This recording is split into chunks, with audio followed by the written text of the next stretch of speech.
God loves babies.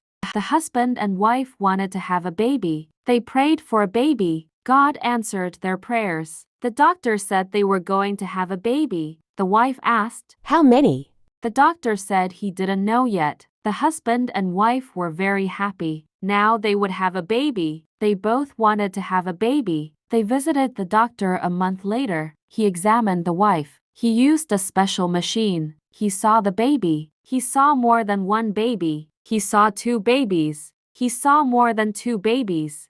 He counted the babies. He told the wife.